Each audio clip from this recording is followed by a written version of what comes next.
কমলা রান্না শেষ হয়েছে? হ, আপনার লেগা মুরগির মাংস রান্না করে আমি দাঁড়ায় আছি। ওই দাঁড়াইছিস কেন? যা এখান থেকে।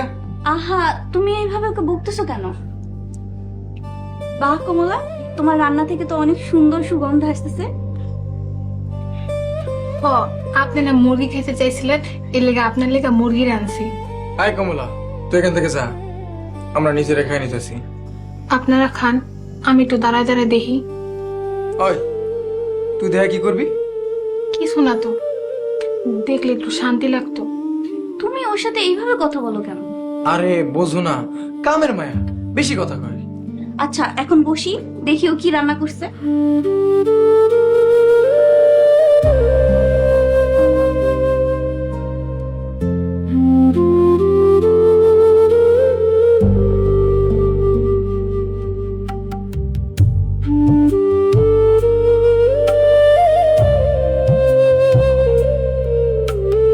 থাক, আমি দেখছি।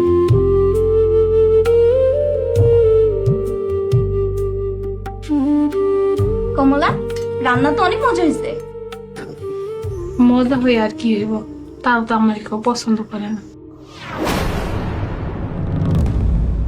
না না, আমি আর কিছু কম না, আপনারা খান, আমি গেলাম।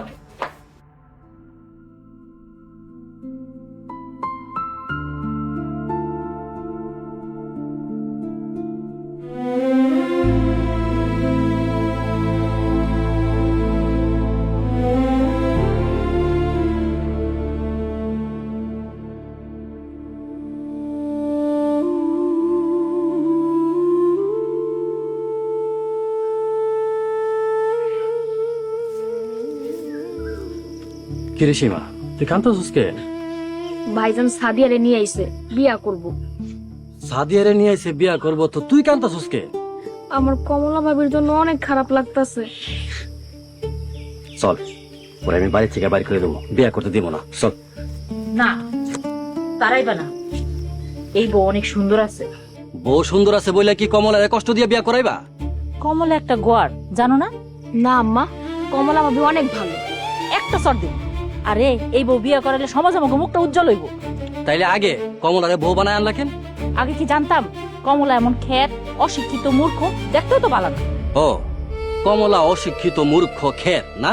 কমলারে দিয়া যখন বাড়ির সমস্ত কাম করাইতা তখন ভালো লাগছিল। শোনো, আমি শিয়াবরে আরেকটা বিয়া করতে দেবো না, আর তুমি যদি বাধা দো তোমার এই বাড়ি থেকে বাড়ি করে দেবো। এই চল।